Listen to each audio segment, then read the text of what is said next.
Suis-je le trou de balle d'avoir dit ma vérité ? Ma sœur est l'enfant roi de mon père. Peu importe à quel point j'essaie de lui faire comprendre qu'il devrait me voir comme son égal, ça ne marche jamais. Et je pense qu'elle en profite. D'habitude, ce n'est pas un si gros problème, mais cette semaine, plusieurs choses se sont passées et ça a été la goutte de trop. Je dois normalement me marier l'année prochaine et elle m'a demandé si elle pouvait inviter sa belle famille parce qu'ils viendront la prochaine fois qu'elle rentrera. J'ai dit oui, uniquement parce que mes parents paient le mariage, mais je sais qu'elle veut juste attirer l'attention. Donc elle aura au moins 4 personnes de sa belle famille à mon mariage et elle va forcément les exhiber partout. En plus, mes parents vont bientôt avoir un gros anniversaire de mariage, en novembre. Mais ils repoussent toute célébration parce que ma sœur, qui vit à l'étranger, ne veut pas faire un si long voyage tant que les choses ne sont pas plus calmes. Mais le mois dernier, elle est partie en vacances dans un pays juste à côté du sien. Elle est excellente. J'aime beaucoup cette histoire. Je déjeunais avec eux et ma fiancée quand ils m'ont annoncé qu'ils déplaçaient leur grande célébration à l'année prochaine et je n'ai plus réussi à me retenir. J'ai dit à mon père, bien sûr que vous allez repousser. On devrait tous arrêter de vivre jusqu'à ce qu'elle soit là. Il m'a répondu que c'était déplacé, que je faisais toute une histoire de quelque chose qui ne me concernait pas. Ma mère a dit qu'il ferait évidemment quelque chose d'intime et que j'étais tout aussi important, mais je ne la crois pas. Je me suis levée et j'ai dit à mon père, « Je suis désolée que l'amour de ta vie ne soit pas là, mais la femme la plus importante de ta vie devrait être ta femme, pas ta fille. » Et après ça, je suis partie. Le lendemain, je me suis sentie mal. J'ai essayé d'appeler ma mère qui a refusé de me parler.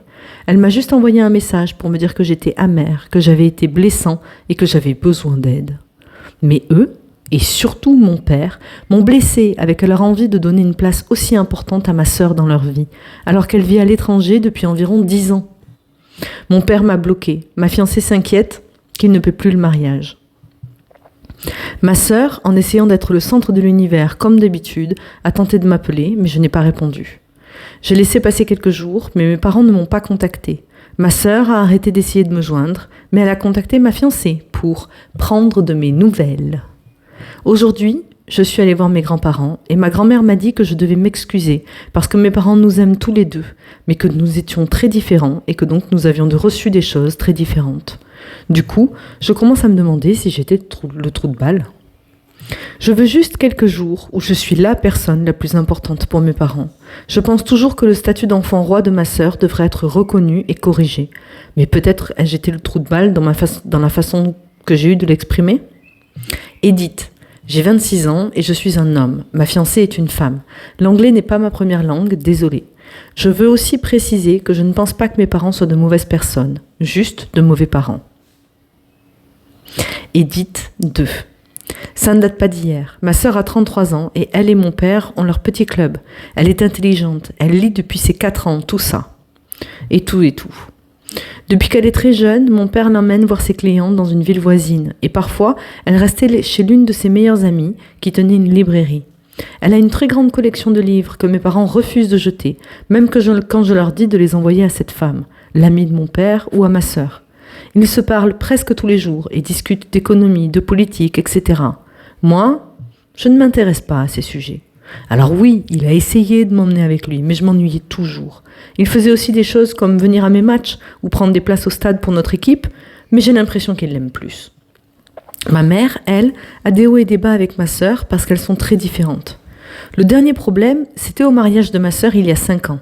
Car oui, elle en a eu 2. Un mariage intime, là où elle vit, et un autre dans notre pays.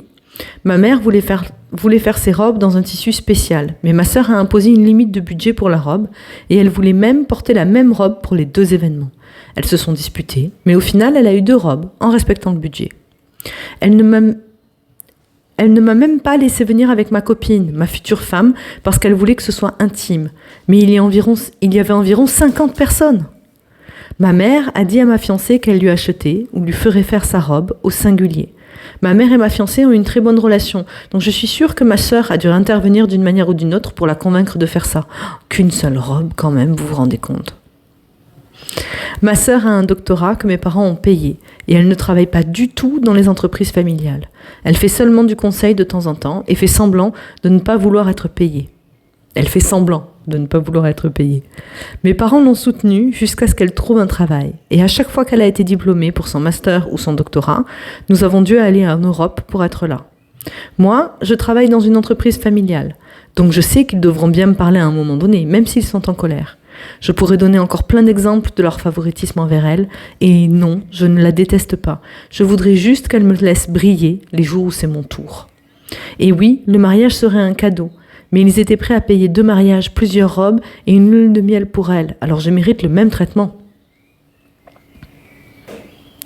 Édith 3. Au cas où quelqu'un voulait savoir, ça va peut-être vous faire plaisir, j'ai reçu un message de mon père qui me disait d'être présent à un appel familial sur Zoom. Ah oui, alors attendez, non. Avant de lire cette Édith, qui en fait est un premier update, je voulais quand même commenter un petit peu. Qu'est-ce que vous en pensez, vous ? Est-ce que du coup il est le trou de balle ou pas d'avoir dit sa vérité ? En fait, ce qui ressort quand même assez clairement, moi je trouve, en tout cas dans cette histoire, c'est à travers tous les exemples qu'il nous donne du favoritisme, c'est qu'il n'y a pas vraiment de favoritisme en fait. Il est choqué parce que ses parents ne payent qu'une seule robe de mariée à sa fiancée, alors que sa sœur en a eu 2, mais c'est quoi ces manières en fait ? Ça va apparaître très clairement dans les updates suivants, mais ce qu'on peut voir là, c'est un homme qui a... Quel âge il a déjà ? Il le dit à un moment donné.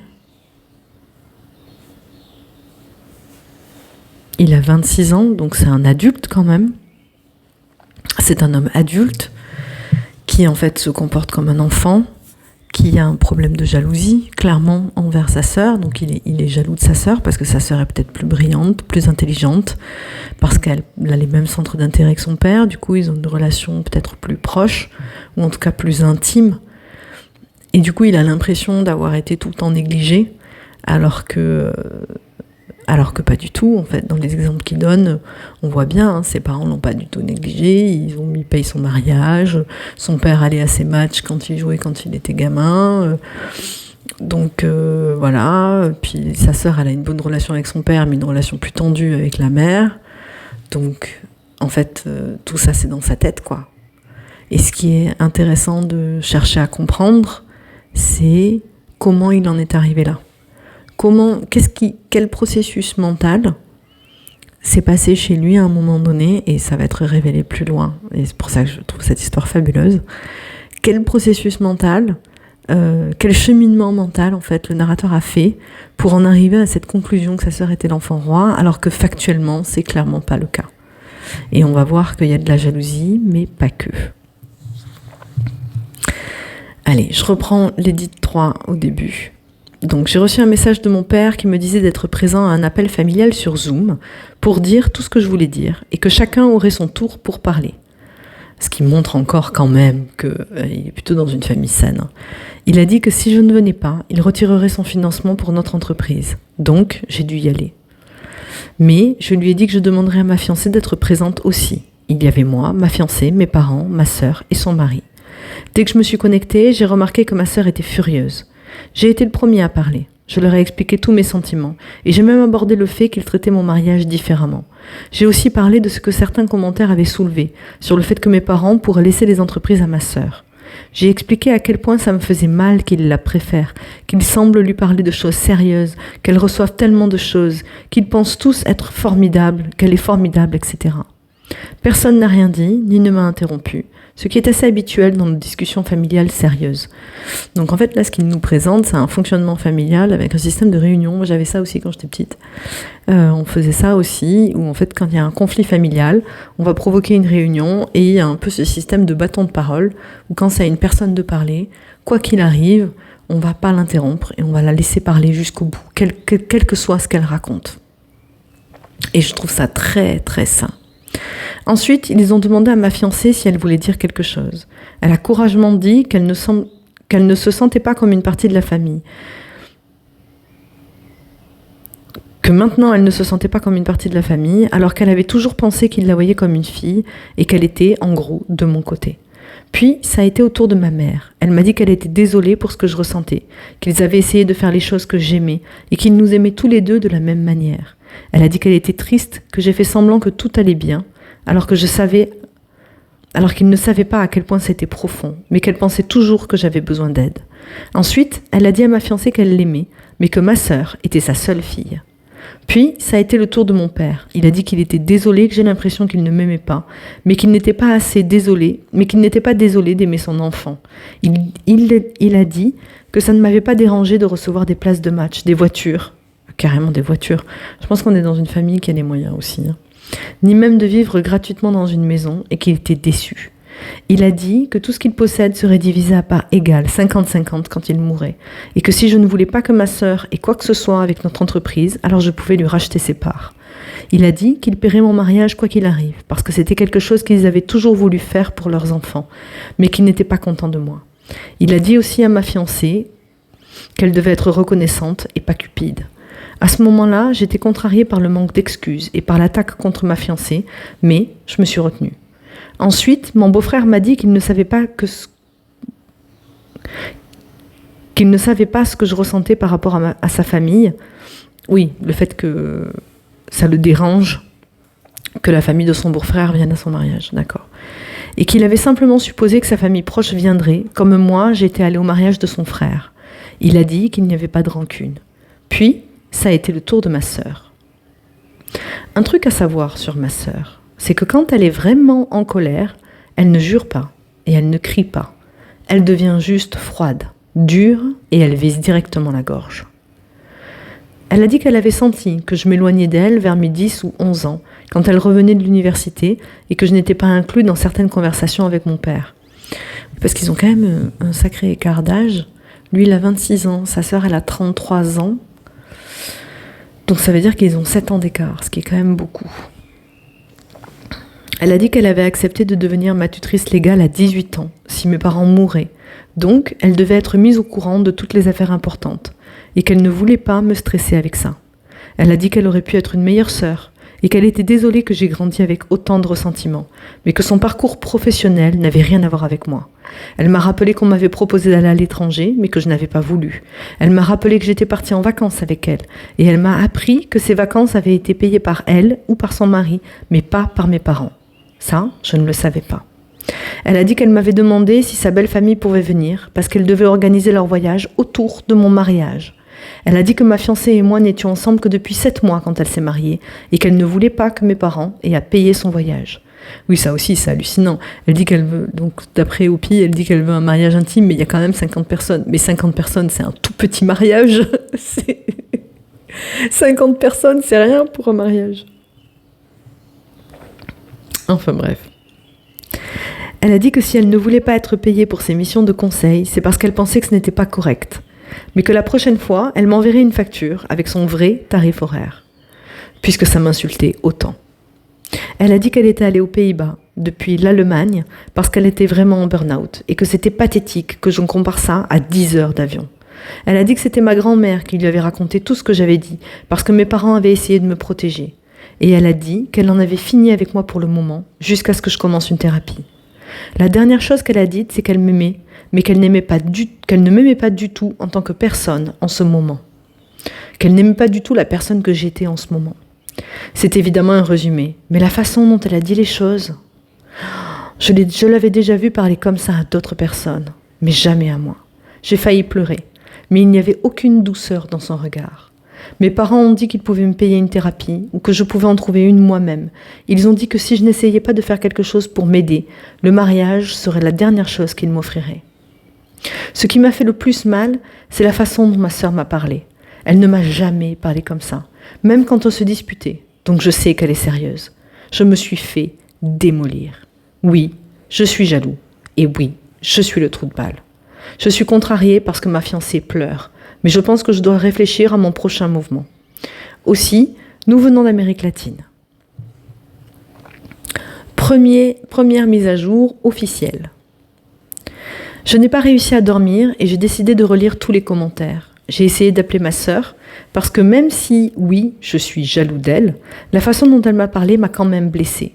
Elle a refusé de me parler, mais j'ai pu parler avec mon beau-frère. Il m'a dit que la raison pour laquelle elle ne veut pas me parler, c'est parce que je l'ai profondément blessée. Elle se sent émotionnellement vidée par moi, et elle sait que si on se parle, elle dira encore des choses blessantes. Ça m'a fait réaliser à quel point j'aime ma sœur et que le problème vient de moi. Il a une chouette famille quand même, le narrateur. Il a quand même cette chance-là d'avoir quand même une chouette famille, de gens qui sont présents mais qui disent les choses. Ça c'est très riche et c'est malheureusement très rare. C'est-à-dire qu'ils sont présents, ils sont pleins d'amour pour lui. Ils sont pleins d'amour les uns pour les autres, mais pour autant, quand il y a des choses qui fâchent ou des choses qui blessent, ils vont pas le cacher. Ils vont les énoncer clairement et les dire clairement. Et c'est ça qui permet d'avoir un fonctionnement familial sain. C'est le fait de dire quand les choses ne vont pas, de dire quand elles vont bien, mais de dire aussi, et surtout quand elles ne vont pas. J'ai encore de mauvais sentiments et j'ai encore l'impression d'avoir été lésée. Je ne peux pas dire que je suis magiquement devenue une personne différente. Mais ma famille ne m'a jamais parlé comme elle l'a fait et ma sœur m'a toujours défendue. Je pensais qu'elle faisait ça pour bien paraître. Je commence à penser qu'en fait, elle m'aime peut-être vraiment. Je suis très confus. Mon beau-frère est aussi un homme incroyable. Il m'a dit de simplement chercher de l'aide et de laisser du temps passer. Mais je ne sais pas trop quoi faire ni où aller. Il m'a dit de chercher des thérapeutes et d'en choisir un, et qu'il m'aiderait à choisir si je voulais son aide. Il m'a aussi dit que je devrais arrêter de penser que ma famille ne tient pas à moi. Ils ne sont pas parfaits, mais ils font de leur mieux. Mais il m'a aussi demandé ce que la famille de ma fiancée contribue au mariage ou à notre vie, et je n'ai rien trouvé à répondre. Elle vit avec moi, travaille avec moi, et ses parents ne paient rien, parce qu'ils disent que ma famille est plus aisée. Donc il a l'impression d'être lésé par sa propre famille, mais en fait il a tellement été gâté, tellement été choyé, qu'il ne se rendait absolument pas compte des privilèges dont il bénéficiait. À tel point qu'il n'a même pas pu, en comparaison avec la famille de sa fiancée qui elle ne contribue en rien, ça lui a pas fait tilt de se dire tiens je suis quand même choyé. La famille de sa fiancée n'aide en rien. Mais il se sent quand même lésé par sa propre famille qui paie son mariage intégralement. C'est fou ça, comme le manque de comparaison. Parfois, souvent on dit c'est pas bien de comparer, il faut pas comparer les gens, les situations, etc. Ouais, mais parfois, quand même, comparer un petit peu, ça aide aussi à redescendre un peu sur terre et à se rendre compte qu'on est privilégié ou qu'on a de la chance, quoi. Des fois. Moi, j'ai mes petits problèmes personnels comme tout le monde. Et puis des fois, je pense à certains pays du tiers-monde ou à certains pays qui sont en guerre actuellement.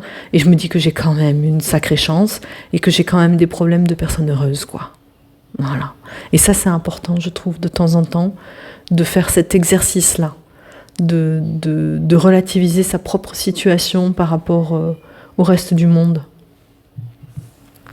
Parce que ça aide à se rendre compte de ses privilèges, mais ça peut aussi parfois aider à se rendre compte d'injustices qu'on subit. Parce que l'inverse est vrai aussi, quand on subit des situations abusives ou des relations toxiques, et qu'en fait on a tellement de nez dedans qu'on ne se rend pas compte, le fait de faire un pas en arrière et de relativiser sa situation par rapport au reste du monde, ça peut permettre aussi de se rendre compte à quel point ce qu'on vit n'est pas normal. Je ne sais pas où ça va aller, mais je lui ai dit que j'avais besoin d'aide parce que j'étais devenue un monstre. Donc, pas de mariage tant que mon problème familial n'est pas réglé. Elle pleure, mais elle a dit qu'elle comprenait. Moi, je comprends pas pourquoi elle pleure, la fiancée. Pour moi, ça n'a pas de sens. Ma grand-mère m'a dit qu'elle avait tout raconté à ma sœur parce que mes parents lui avaient seulement dit qu'il y avait eu une dispute, sans lui dire ce que j'avais dit. En y repensant, ce que j'ai dit était dégoûtant et je m'en veux. Elle m'a dit que ma famille ne réagirait pas aussi fort si elle ne m'aimait pas beaucoup. Et ça, c'est pas faux. J'ai demandé à mon père si je pouvais prendre quelques jours pour ma santé mentale, même si ce n'était pas vraiment une chose dans mon pays. Il a dit que ça semblait être une bonne idée et m'a rappelé qu'il m'aimait, qu'il voulait simplement que je sois heureux et pas que je fasse semblant de l'être. Aussi, les livres de ma sœur sont dans son dressing, dans sa chambre, chez mes parents. Ils ont encore beaucoup de mes affaires dans ma chambre aussi. Et mes parents ont dit que j'étais le bienvenu au repas du dimanche quand je me sentirais prêt à venir.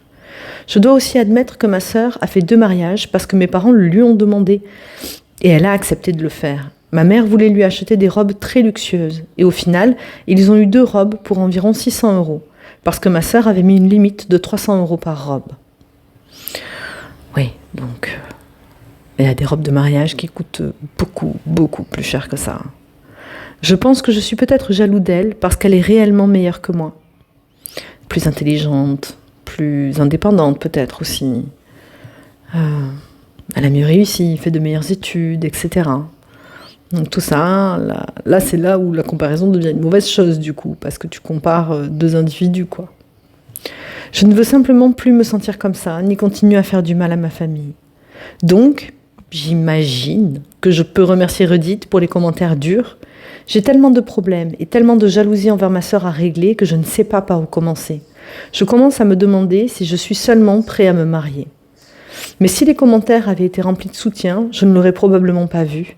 Et évidemment, l'appel familial a été très difficile à vivre. Seconde mise à jour, quelques semaines plus tard. Ces dernières semaines ont été très intéressantes pour moi et ma famille. Je voulais partager ça parce que vous, les Redditeurs, vous êtes brutaux, mais justes. Certains m'ont dit que je partais dans tous les sens. Et oui, c'est vrai. Donc je vais essayer de faire mieux cette fois. Ma famille. Après avoir pris quelques jours de repos pour digérer tout ça, mon beau-frère m'a trouvé une thérapeute et j'ai commencé immédiatement. Nous avons aussi fait des séances de groupe et des séances en duo, c'est-à-dire moi et mon père, moi et ma mère, moi et ma sœur. Ça m'a aidé à voir tous les problèmes et nous apprenons à mieux communiquer en famille pour que personne, donc moi, ne se sente plus jamais mal aimé ou pas apprécié. Je sais maintenant que j'ai un long chemin devant moi, mais je veux être meilleure. Mes parents disent qu'ils veulent seulement ce qu'il y a de mieux pour moi et ils veulent que je me sente aimée. Aussi, je retourne vivre chez eux. Après le lycée, j'ai déménagé parce que je voulais faire comme ma sœur, mais je pense que c'est la meilleure option. Donc, quand mes parents me l'ont proposé, j'y réfléchis et j'ai accepté. Il faut se rappeler que le narrateur a 26 ans. Donc le lycée, c'était il y a longtemps. Des petits pas, mais des bons pas. Ma sœur, elle ne m'a pas parlé du tout pendant environ 10 jours. Et ça va peut-être sembler stupide, mais c'est la plus longue période sans communication entre nous. Donc, il est jaloux de sa sœur, il dit que sa sœur l'aime pas, mais elle habite dans un autre pays à 10 heures d'avion, mais ils s'appellent au moins tous les 10 jours depuis des années, clairement. Donc ils sont quand même très proches en réalité. Ça m'a fait très mal et je savais que je lui avais fait très mal aussi. Pendant notre séance, elle m'a montré une liste de messages que des gens lui avaient envoyés à mon sujet. Ils étaient tous positifs, ils parlaient de mes talents et de mes qualités. Elle a dit que nous étions différents mais formidables, chacun à notre manière, et que la raison pour laquelle je n'entends généralement pas les gens dire du bien de moi, c'est parce qu'ils ne me le disent pas directement. Elle m'a aussi dit que la plupart du temps, quand il se passe quelque chose et que mes parents savent qu'elle pourrait me faire la morale à ce sujet, ils ne lui disent tout simplement pas, pour m'éviter un drame. Elle a même plaisanté en disant que j'étais peut-être le vrai enfant roi puisqu'il me protège autant. Elle me reparle maintenant, et ça m'a beaucoup aidée. Est-ce que je suis encore jaloux d'elle ? Oui, mais je veux transformer cette jalousie en admiration. Mon ex. Même si je sais que mes sentiments sont les miens et que j'en suis responsable, mon ex a clairement jeté de l'essence sur le feu. Elle était toujours la première à pointer du doigt tout ce que ma sœur recevait et que moi je n'avais pas, ou combien d'argent les gens dépensaient pour elle, pour telle ou telle chose. Version courte, nous avons rompu. Version longue, je lui ai dit que j'envisageais de retourner vivre chez mes parents et peut-être même faire un master ou quelque chose comme ça. Elle n'a pas été contente du tout, a continué de poser des questions sur le mariage. Je lui ai dit que je ne pouvais pas penser au mariage pour le moment, que nous pourrions peut-être aussi faire une pause. Je lui ai dit que je lui laissais 3 mois pour trouver un endroit où vivre et qu'elle pouvait payer un loyer pour la maison, parce que mes parents en sont propriétaires. Elle s'est mise très en colère. Elle m'a dit que je devais l'épouser et que sinon je devais au moins la laisser vivre gratuitement tout en payant les charges et la nourriture parce que je rompais avec elle sans prévenir. Je lui ai dit que c'était justement pour ça que je lui laissais 3 mois et qu'elle pouvait utiliser son salaire puisqu'elle n'avait pas dépensé un seul centime pendant toute notre relation. Et c'est ensuite que les choses sont devenues bizarres et mauvaises. Pour moi, les choses sont déjà bizarres et mauvaises, mais pour lui, ce n'est qu'ensuite que les choses sont devenues bizarres et mauvaises. Elle m'a dit qu'elle allait appeler sa famille, qu'elle ne quitterait pas la maison et qu'elle me poursuivrait pour détresse émotionnelle. J'ai paniqué. Elle avait déjà dit la même chose par le passé, quand j'ai essayé de rompre, avant de me convaincre qu'elle était la seule personne qui m'aimait. Elle est importante cette phrase-là. Avant de me convaincre qu'elle était la seule personne qui m'aimait. Donc ce qu'on peut voir en fait, c'est que peut-être il y avait un fond de jalousie qui existait déjà par le passé, surtout dû à la différence d'âge. Et donc forcément avec la différence d'âge, en grandissant, lui il était enfant quand la petite était ado, donc elle avait plus d'autonomie, plus de discussions sérieuses avec les parents, alors que lui il était traité comme un enfant puisqu'il était un enfant.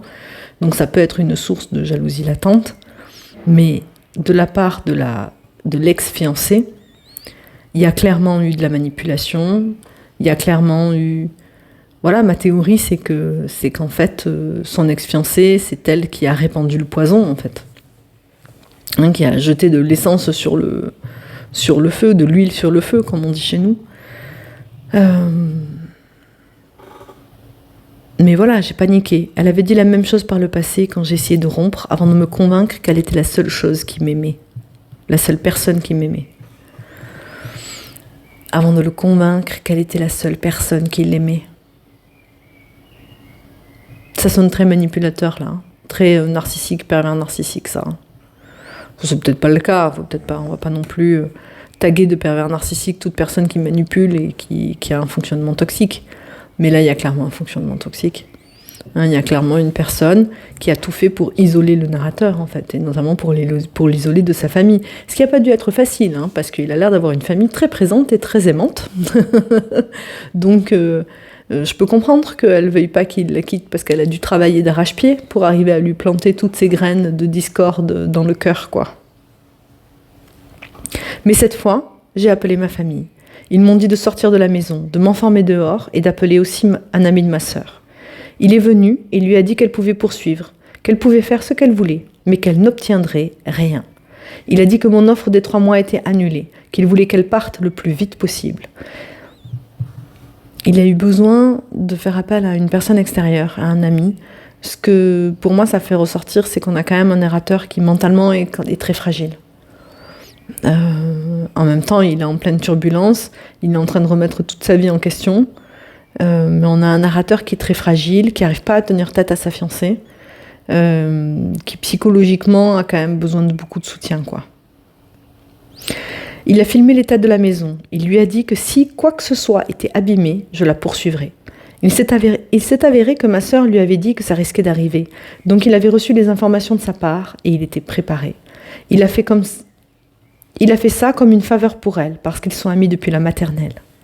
2 de mes cousins sont restés avec moi jusqu'à ce qu'elle parte, quelques jours plus tard. Son père m'a dit que j'irais en enfer. Elle travaille toujours dans l'entreprise et elle gardera son emploi tant qu'elle fait correctement son travail. Mais je n'ai plus aucune relation avec elle et je ne suis pas retournée au bureau. Oui, il y a du népotisme et ma famille embauche des membres de la famille. Mais personne ne lui retirera son travail parce qu'elle a fait un travail correct jusqu'à présent et qu'elle est toujours à l'heure. J'espère qu'elle retrouvera l'amour, juste pas avec moi. Et moi, je suis célibataire chez mes parents et je serai très probablement sans emploi dans les prochains mois, puisque mes parents disent que je devrais me concentrer sur moi-même et ma santé mentale. Et tu as le luxe, le narrateur a le luxe et la possibilité de ne pas travailler pendant plusieurs mois pour se concentrer sur sa santé mentale, et ça c'est quand même une très grande chance. Donc tant mieux pour lui. Mon beau-frère a été l'un de mes piliers dans tout ça. Il tient vraiment à toute ma famille et nous sommes en train de devenir de vrais amis. Ma grand-mère m'a fait savoir que personne n'aimait mon ex, qu'elle était heureuse que nous ne soyons plus ensemble. Elle a dit qu'ils avaient tous commencé à ne plus l'aimer quand elle s'était vexée parce qu'il ne lui avait pas acheté des choses chères pour notre premier Noël. Ouais, il est tombé sur une grippe sous, sur une croqueuse de diamants, là, clairement. Il s'en est pas du tout rendu compte. Pauvre chou. Mes amis m'ont aussi dit qu'ils ne l'aimaient pas. Il s'est avéré que tout le monde voulait que cette relation se termine. Certains l'avaient même dit en plaisantant au fil des années, mais ils pensaient qu'elle m'aidait et me rendait heureux, donc ils l'ont supportée. J'espère que j'aurai plus de chance en amour, mais je dois aussi devenir meilleure. Je vais peut-être accepter l'offre de recommencer à zéro à l'étranger, mais je me sens plus positif. Et oui, ma sœur et moi essayons de trouver un terrain d'entente. Elle est vraiment incroyable. Et plus j'apprends à la connaître, avec ses défauts et ses bizarreries, comme son obsession pour le jus de citron, plus je l'aime bien. Au final, dire ma vérité m'a donné ce dont j'avais besoin. Et même si j'ai été un énorme trou de balle, je peux maintenant reconnaître à quel point je suis privilégiée. Je ne suis toujours pas parfait, mais je suis un peu moins un trou de balle. Mise à jour suivante, quelques mois plus tard cette fois, 2 mois plus tard. Bonjour mes amis brutaux, mais justes. Je voulais faire ma dernière mise à jour plus tôt, mais un redditeur m'a signalé un post très cruel qui se moquait de moi et ça m'a fait replonger. J'ai de la chance de me sentir plus solide maintenant et je veux vous donner des nouvelles, surtout pour conclure ce chapitre de ma vie. J'ai reçu aussi beaucoup de soutien, de gentillesse et d'amour, donc ça me semble être la bonne chose à faire. Bon, je vais essayer de rester claire. Mon ex. Depuis que j'ai quitté l'entreprise, nous ne nous sommes pas beaucoup parlé, mais elle s'est énervée quand je lui ai dit que je ne reviendrais pas et que nous allions vendre l'entreprise. Mon père a passé un accord avec un ami. Chaque employé qui le souhaite aura la possibilité de rester au moins 3 ans, de garder son poste et de ne pas être rétrogradé. Je lui ai dit ça, mais elle a répondu que c'était injuste, que les gens la traitaient déjà différemment et qu'elle avait l'impression que les gens l'aimaient moins. Disons qu'on lui lèche peut-être moins le trou de balle, du coup, pour le coup. Vu qu'elle n'est plus la fiancée du patron, n'est-ce pas ? Je lui ai dit que je n'avais rien raconté, mais que je savais que les gens n'étaient pas déjà fous d'elle avant, et que ça ne me surprenait pas que maintenant, qu'elle n'est plus liée à un patron, ils arrêtent de la supporter. Nous avons eu une grande conversation sur mon avenir, et il était évident qu'elle n'était pas avec moi pour les bonnes raisons. C'est marrant parce qu'il reste quand même très prudent. Il ne la critique pas ouvertement. Il ne dit pas ouvertement qu'elle était là uniquement pour son fric et pour profiter de lui. Il ne le dit pas clairement, mais c'est quand même ce qui ressort très clairement et ce qui transparaît. Ma sœur, je lui ai parlé de mes posts. Elle m'a demandé si elle pouvait les lire. Après avoir réfléchi un peu, je lui ai donné mon nom d'utilisateur. Elle a dit qu'elle voulait regarder, qu'on pourra en parler plus tard. Elle était très contrariée que des gens aient été méchants avec moi, mais très reconnaissante que des gens m'aient remis à ma place, parce que selon elle, j'en avais vraiment besoin. Elle a dit que son truc avec le jus de citron n'était pas si bizarre que ça, et elle m'a taquiné à ce sujet. En apprenant à mieux la connaître, j'ai aussi appris des choses, comme le fait qu'ils ont perdu 2 bébés.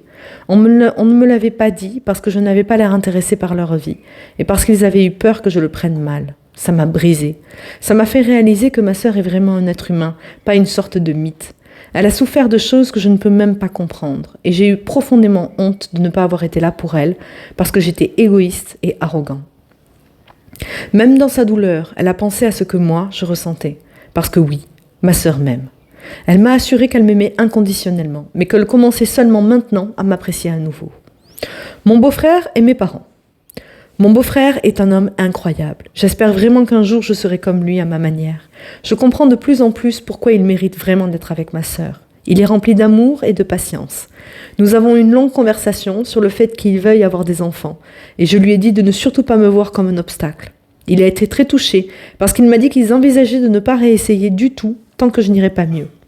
Mais je sais au fond de moi que je ne me le pardonnerai pas si je les empêchais d'avoir des enfants.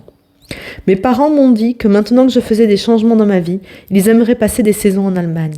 La seule raison pour laquelle ils ne l'ont pas fait avant, c'est qu'ils voulaient rester proches de moi. Il a été choyé ce petit loup, hein. Ouh, ça me met les larmes aux yeux. Oh là là, quelle belle conclusion. C'est beau, les histoires qui finissent bien. C'est beau, les histoires où tout le monde est heureux. Moi, je les aime. J'aime beaucoup cette histoire. Il s'est avéré qu'il voulait être proche de moi depuis le début. J'étais simplement trop stupide pour le voir. Moi, je déménage en Allemagne. J'ai décidé d'essayer quelque chose de nouveau. Ma sœur et mon beau-frère m'aident avec toute la paperasse. Je vais y aller avec un permis de recherche d'emploi et je me sens très heureux de cette décision. Mes parents m'aident à traduire mes documents et à faire toutes les démarches pour les faire légaliser. Je candidate à un master et je serai soutenue par ma famille, par la vente de l'entreprise et par un petit boulot que mon beau-frère m'a trouvé. Je finalise juste les dernières choses et je déménagerai à la fin de l'année. Ma sœur possède son propre appartement et elle m'hébergera jusqu'à ce que je trouve le mien. J'ai déjà commencé des cours d'allemand et mon beau-frère m'aide aussi à pratiquer. C'est pour ça que je sais, sans aucun doute, que mon ex n'était pas faite pour moi.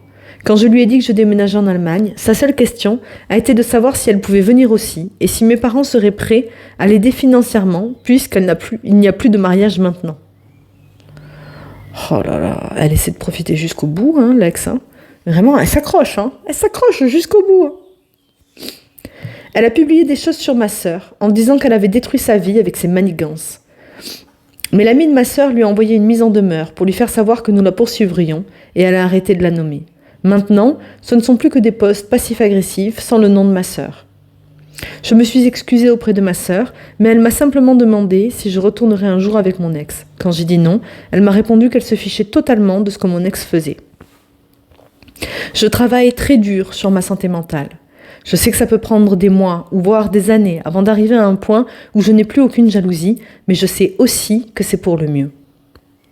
Je n'ai pas recommencé à sortir avec quelqu'un, même si certains amis me l'ont suggéré, parce que je veux devenir un homme digne et parce que je déménage, donc je n'en vois pas l'intérêt.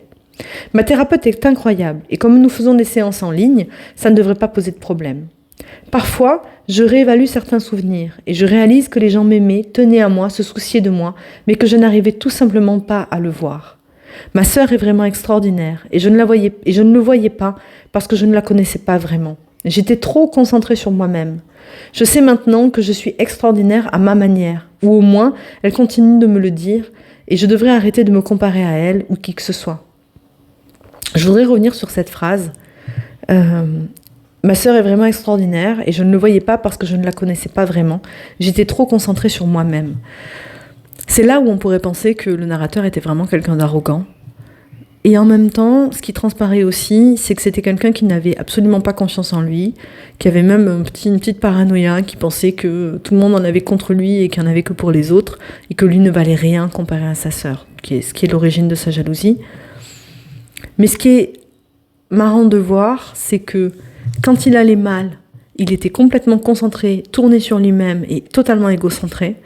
Et maintenant qu'il s'est pris une grosse gifle et qu'il a commencé un travail sur lui-même et un travail thérapeutique, il peut s'ouvrir un peu, il apprend réellement à connaître les autres et en fait il se décentre de lui-même. Et il peut se décentrer de lui-même justement parce qu'il fait une thérapie, parce qu'il se soigne, parce qu'il apprend à prendre confiance en lui. Et ça c'est très important. Parce que souvent en fait les personnes qui ramènent tout à elles, on pense que ce sont des personnes arrogantes qui s'aiment un peu trop, vous voyez, qui sont un peu narcissiques ou qui s'aiment un peu trop. Et en fait, très souvent, je dis pas tout le temps, parce qu'il faut de tout pour faire un monde, bien sûr, mais très souvent, c'est exactement l'inverse, en fait. Plus une personne va être en doute sur elle-même, plus elle va se désaimer, plus elle va avoir besoin d'aller chercher la validation des autres, validation qu'elle est incapable de se donner à elle-même, et donc plus elle va être centrée sur elle, plus elle va ramener tout à elle tout le temps. Et ça, c'est très important, et on le voit très bien ici, ça ressort vraiment très très bien. Je n'ai jamais vraiment apprécié à quel point mes parents pensaient à moi et faisaient des choses pour moi. Mais maintenant, je sais que ma famille m'aime. Nous ne sommes pas parfaits, je ne suis pas parfait, mais je ne les tiendrai plus jamais pour acquis. J'ai hâte d'avoir un meilleur avenir, une meilleure relation avec ma famille, et si j'ai de la chance, un nouveau neveu ou une nouvelle nièce. Merci pour tout ce que vous m'avez dit. Merci d'avoir été le coup de pied dont j'avais besoin pour changer ma vie. Je suis très reconnaissante d'être venue sur ce site. Nous avons une mise à jour suivante qui est vraiment plusieurs mois plus tard. Quasiment 1 an a passé depuis le premier post. Bonjour aux quelques personnes qui demandaient une mise à jour. J'ai récemment relu tous mes posts et je me sens à la fois très honteux et très fier. Honteux parce que j'étais vraiment idiot et fier des progrès accomplis jusqu'ici. Les choses ont un peu changé, mais tout est positif pour nous. Mes parents. Ils font maintenant des séjours saisonniers ou de courts séjours en Allemagne. Nous avons commencé des petits hobbies ensemble, comme la peinture au vin, et nous continuons à apprendre à mieux nous connaître. Mes parents finiront peut-être par déménager ici, mais ce n'est pas encore clair. La célébration de leur anniversaire est toujours repoussée, mais ils sont partis faire un voyage très luxueux, comme deuxième lune de miel, et ils ne semblent pas vraiment s'en soucier. Mon beau-frère. C'est mon frère maintenant. Je suis aussi devenue amie avec son frère, et ils m'ont intégrée à leur groupe de football et de billard. J'ai fini par me faire d'autres amis, mais je continue à passer beaucoup de temps avec eux. Ma sœur. Elle dit qu'elle m'apprécie à nouveau, ce qui, honnêtement, est la meilleure sensation au monde. Ils vont bientôt recommencer à essayer d'avoir un enfant, et je suis juste heureux pour eux. Parfois, quand je ressens de la jalousie, je lui en parle, et elle m'aide, étape par étape, à voir d'où ça vient. Nous sommes disputés depuis, parce que nous sommes humains, mais rien d'aussi gros ou définitif. Et j'ai l'impression qu'elle est plus à l'aise avec moi maintenant. Mon ex. Je ne sais pas beaucoup ce qu'elle devient. Nous étions censés rester amis, mais elle était tellement négative que je l'ai simplement bloquée partout. Tout ce que je sais, c'est qu'elle sort avec quelqu'un d'autre et qu'elle a dit à tout le monde qu'elle est tellement contente de ne pas m'avoir épousée. Même chose pour moi. Moi, j'ai été acceptée dans le programme que je voulais. Je suis arrivée fin de l'année 2021 et je suis restée un peu chez ma sœur et mon beau-frère. Il y a eu beaucoup de discussions sur le fait de rester dans la même ville, mais j'ai décidé de le faire. J'ai déménagé et j'ai décidé d'essayer la vie étudiante. Mais je vois encore ma sœur au moins 2 fois par semaine et mes parents aussi quand ils sont là. Je suis toujours en thérapie. J'apprends des façons de m'améliorer et je vais partout à vélo. J'ai eu quelques aventures depuis mon arrivée, mais je ne me sens toujours pas prêt pour une relation. J'aimerais trouver une partenaire, mais ça me fait peur et je dois être capable de le faire sans me faire manipuler. Il y a 1 an, j'ai fait une remarque dégoûtante et maintenant, j'ai l'impression que ma vie ne fait que s'améliorer. Merci à vous. Et enfin, un tout dernier update, encore quelques voix, même carrément 2 ans plus tard, 1 an et demi plus tard. Mise à jour 5. J'ai récemment montré tout ça à ma petite amie. Elle a été très surprise par la façon dont les choses se sont passées. Je suis très heureux et j'aime ma vie maintenant. Je vais bientôt être oncle et j'ai presque terminé mon nouveau diplôme et j'ai une excellente relation avec ma famille.